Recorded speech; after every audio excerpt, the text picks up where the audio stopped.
While investigating Alex Denny's peculiar photographs, our intrepid investigators discovered a mushroom that should only grow in the land of the Winter Fae, growing in Cemetery Park, where their client runs regularly.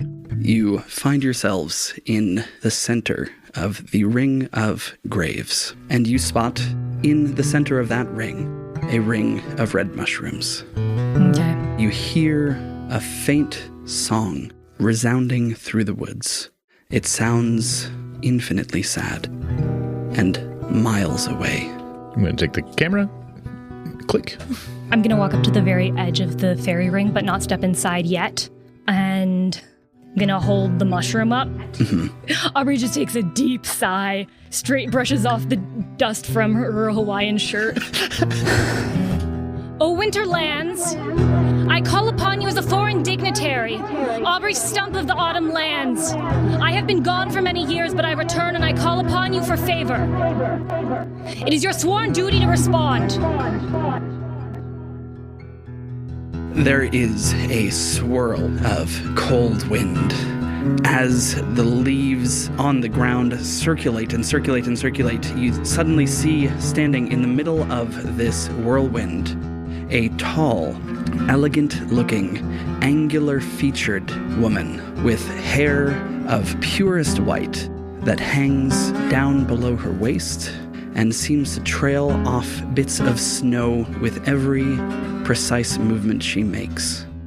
So polite, young one. I'm older than you.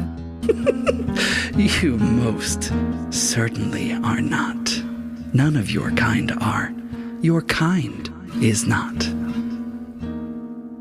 Be welcome here, oh formal one. Madam Stump, I have not had a guest in some time. Would you like to step inside, you and your companions, with all rights and privileges that a guest might want? If a guest might want safe return, would you consider that? It would be granted naturally. You have guest right. Ooh, Is that a see promise? if she's lying. Can I see is that the truth? Yeah, I think I'll it's take it's a fairy perception from promise you, thing. and I'll take knowledge of the Fae Oh, from fairy promise? Stump. I don't have specific knowledge skills, so would this be... It'd be intelligence untrained. Okay. Can I get Intellect. my extra dice for fairy stuff? Yeah, Cool. this is exactly where it applies. Okay. Yeah. Okay. Then maybe I just let her do that then. This is going to go against one. This is basic society of the fairies.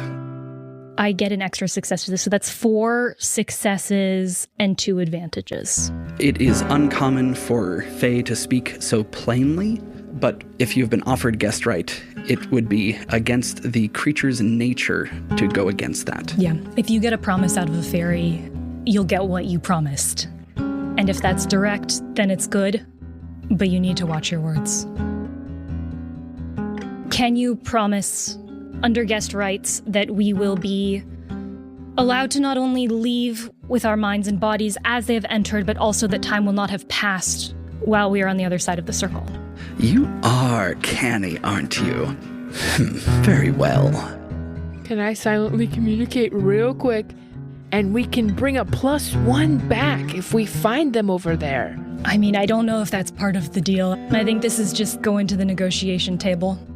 All right. You step into the mushroom ring and find yourselves in an open pavilion atop a mountain. There is snow beneath you, snow on the peaks that you can see spreading out to the horizon all around you. But not a single peak rises higher than this one. This is the highest mountain in winter. I'm sorry, fellow diplomat. May I have your name? And what will you trade for it? I was just asking. You may address me as Sprig. Well, worth a shot. You can't knock the hustle, right? Certainly not, but if you wish to deceive me, you must try harder, child. Can I ask her what her Aubrey name is is? so over it. Their Their name is Sprig. I was Okay, that's not trying worth a it? classic fairy trick to steal their name forever, Okay. but you probably invented it, so, be flattered. It's very widespread now. Thank you. Again, you can, if you'd like, roll a knowledge This is going to be harder, but you can try and identify what sort of creature she might be. Sure. And this is going to go against 3. That is 1 success and 2 threats. All right. Oh, that's good. I have an auto success for Nice. this Yeah. one. You are aware of a creature known as the Calyuk, a Scottish winter witch, winter fairy, winter fae, who has dominion over winter in all of Northern Europe, a place where winter is deep and cold. This is maybe a cousin of hers. All right. Allow me to... You've got a great mountain. Thank you. I certainly do. Allow me to serve you tea. And she pulls a kettle that had been boiling over a fire in the middle of the pavilion, smoke wispily trailing up above, and she pours 4 glasses. Aubrey does some charades about how you're not supposed to drink the deed stuff. Oh, yeah, that was clear. Yeah. She takes a sip and invites you to sit at the 4 chairs around the fire that you did not notice a moment ago. Yeah, I'll sit down. I'm taking Aubrey's lead on this one. I will sit down next to her. So, polite one, what brings you here? I'm here in search of a mortal, relatively young, who either fell through or came through in what would be 3 months' time if you measure it that way, on the other side of the circle, a name of Madeline. And I believe that maybe you asked her for her name and she gave it to you? She taps her lips thoughtfully. Child, I'm afraid information of that nature would not be free. What do you propose to trade? Would it be honor, service, or secret? Secret. This is only a trifling matter, but tell me something of your mother.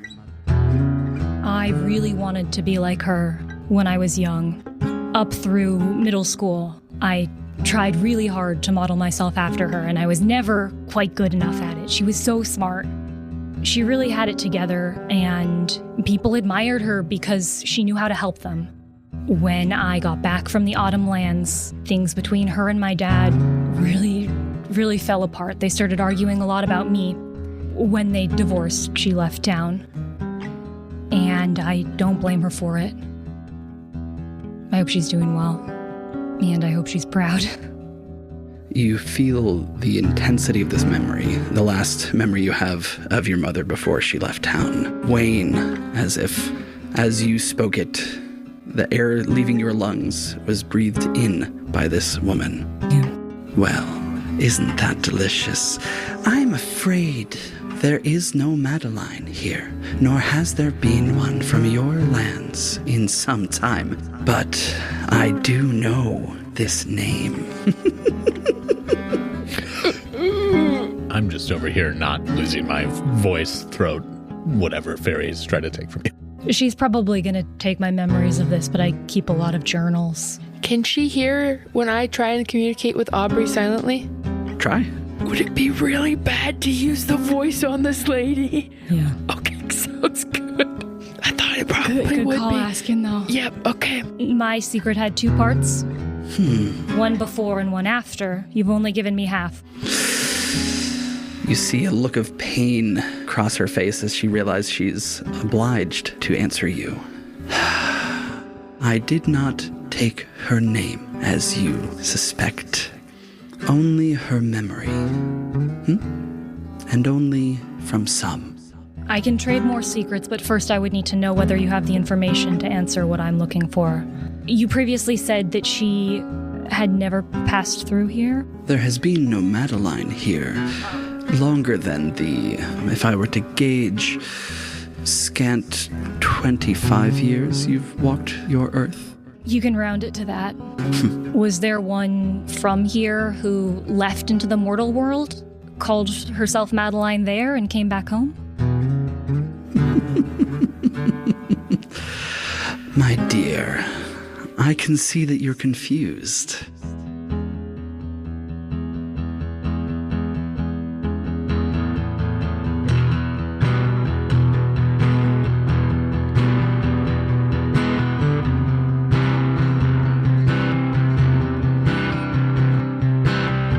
Don't come around around here asking questions you don't know the answers to. 'Cause every single one creates a strand of obligation that I'm going to tie around you, desperate child. Desperate child.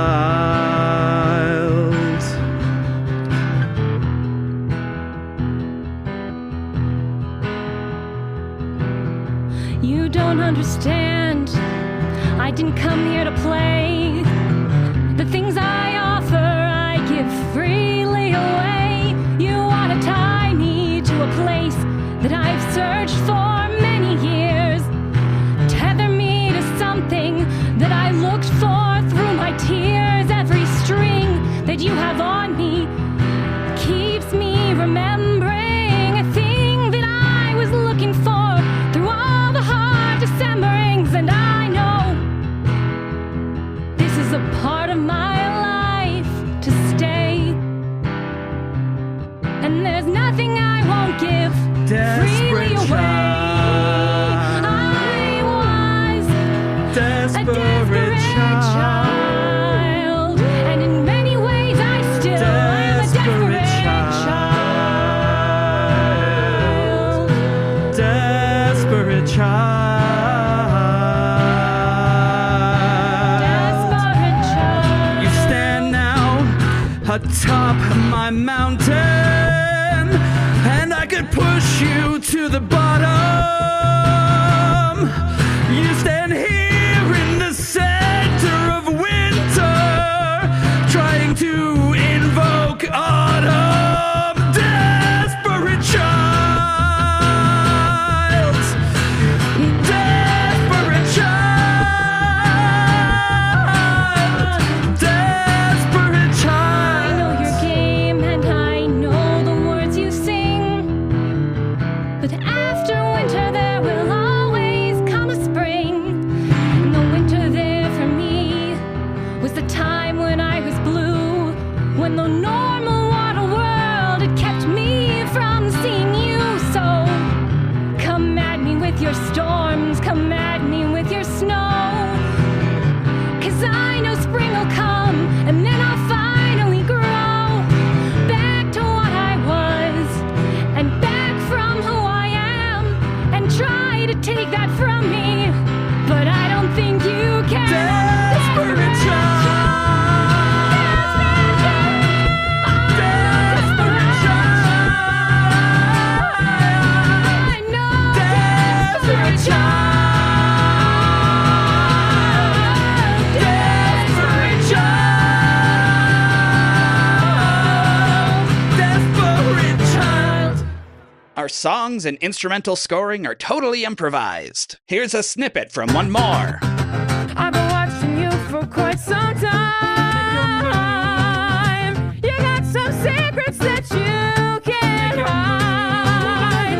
Oh, and I know just what you want. So don't be proud, don't go and flaunt. You gotta make your move. But no, everybody else is making theirs too. Make your move.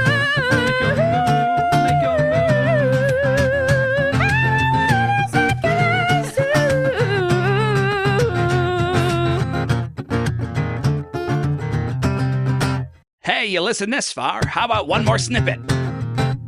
'Cause it's not just a magic trick. It's ritualistic. It's not just a magic trick.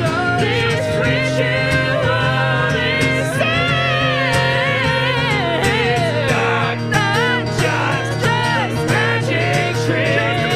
It's not just a magic trick. It's not just a magic trick. It's